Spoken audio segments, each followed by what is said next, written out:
Olá pessoal, estou de volta e no vídeo de hoje nós vamos trabalhar o início da industrialização no Brasil e o surgimento da classe trabalhadora no país, tá? Classe trabalhadora industrial. Mas antes, eu peço a você que curta esse vídeo, se inscreva no meu canal, comente, tá? Porque é desta forma que você vai fazer este canal crescer, é desta forma que você vai contribuir para a melhoria do conteúdo nestes vídeos. Pois bem, meus caros, no Rio de Janeiro, em São Paulo, as ligas operárias elas começaram a se formar entre 1870 a 1880, né? Mas elas se tornaram numerosas após o início da Primeira República, ou seja, a quebra de regime que acontece no final de 1889, tá certo? A partir de 1889, com a mudança de regime administrativo no país, regime político, a industrialização ganha força, já tinha, né, núcleos urbanos ganhando força, inclusive na capital federal, que naquele tempo era a cidade do Rio de Janeiro. Então a cidade do Rio de Janeiro larga na frente no processo de industrialização. E aí, obviamente, o surgimento das primeiras fábricas, também surge a classe trabalhadora operária, tá bom? Operária fabril.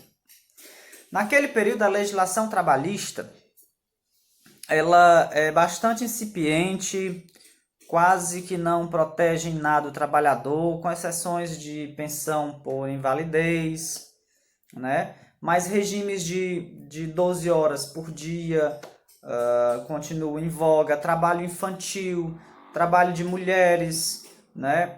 É bastante utilizado, né? Trabalho infantil e trabalho de mulheres não tem regulamentação nenhuma. E, obviamente, fazendo com que as pessoas acabem ficando bastante desgastadas, né? Então, com as populações que vieram da Europa para o nosso território, por exemplo, nós podemos citar os italianos, o movimento dos operários que até então era desorganizado começa a ganhar força, porque esse operariado traz a ideologia da organização de classe, né? Ou seja, a organização política partidária em partidos políticos e as correntes de organização anarquistas. Então, é trazido por estas pessoas que vinham para cá trabalharem como operárias, ideologias como o anarquismo e o socialismo. E isso fez com que houvesse organizações em sindicatos, criando inclusive esses sindicatos, partidos políticos como o POB, Partido do Operariado Brasileiro, e o POS, Partido do Operário Socialista. Tá? Então, entretanto, esses partidos políticos não tiveram grande expressão eleitoral nesse período, do início da República. E aí, tentaram sim fazer essa reorganização da sociedade, ou seja, a revolução.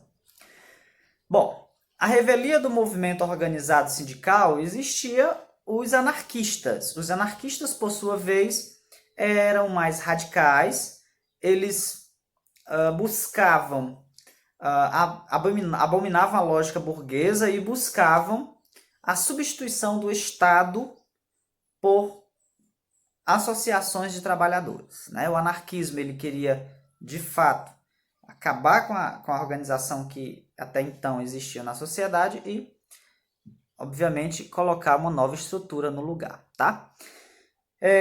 Para Mário Del Priore e o Renato Venâncio, essa organização esse pensamento anárquico, ele, inclusive,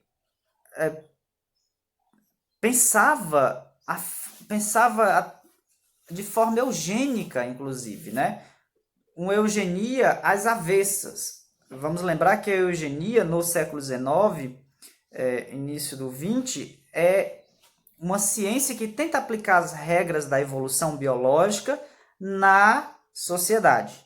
Então, elegendo classes dominantes, né, que têm que administrar, são superiores por determinados padrões biológicos, em contradição ou em detrimento das classes subalternas dos seres que são menos civilizados. Os anarquistas implantavam essa ideia, mas fazendo a lógica inversa, dizendo que há as pessoas que exploram a mão de obra e essas pessoas devem morrer, devem ser suplantadas, né? Até se articulando para envenenar o leite das classes dominantes desse Rio de Janeiro incipiente, né?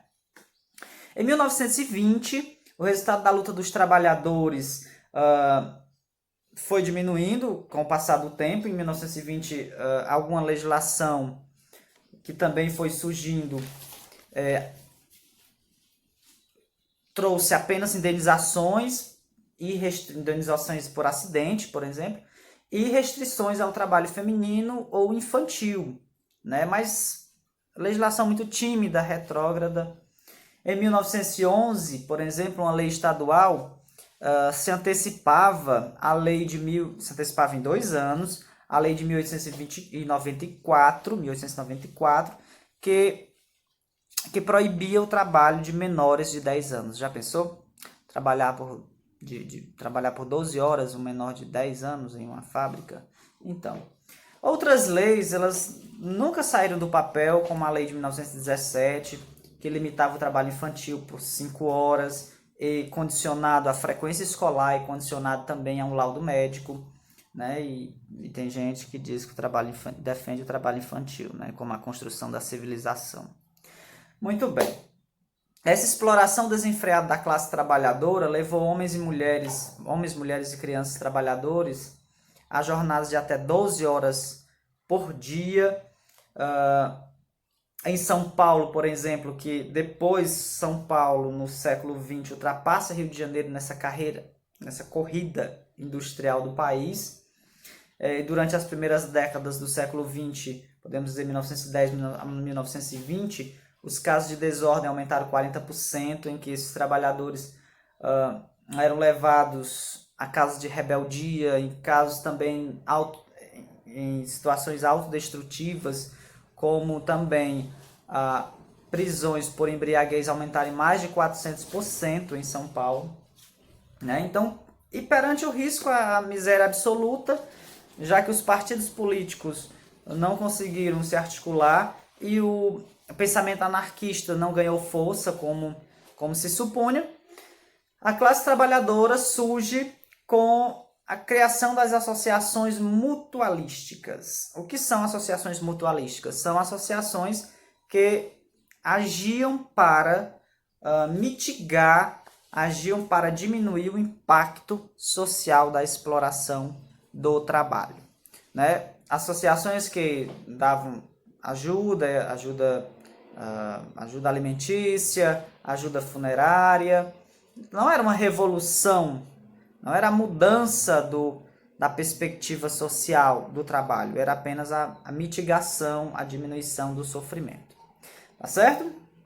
Em 1930, nós temos aí o final da República chamada República Velha, República Oligárquica, com Getúlio Vargas tomando o poder e conglomerando essas forças pró-trabalhistas para o seu projeto político. Tá certo?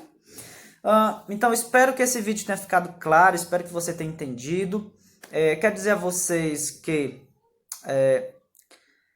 Edmund Burke tem uma frase muito impactante que você já deve ter visto na rede social, certamente, é um post da rede social, de vez em quando aparece, que quando uma nação não conhece a sua história, ela tende a repeti-la, né? Quando não se conhece a sua história, você tende a repeti-la, achando que aquilo que você está vivendo agora é novidade, né? Algumas críticas foram feitas a respeito da lei trabalhista, a lei trabalhista que foi a reforma trabalhista para a modernização, né? Então, essas relações de trabalho são muito sensíveis. Nós temos aí 40% atualmente, mais de 40% da população econômica ativa, PEA, né? Está em subempregos ou na informalidade, o que torna inviável as contribuições para INSS, FGTS e alguns direitos trabalhistas que, porventura, o cidadão merece, o cidadão tem direito e merece. Tá certo? Então, esta frase do Edmund Burke é muito interessante. Por isso, você não pode perder de vista a sua história, a história do seu país, para que você não venha a repeti-la, tá bom?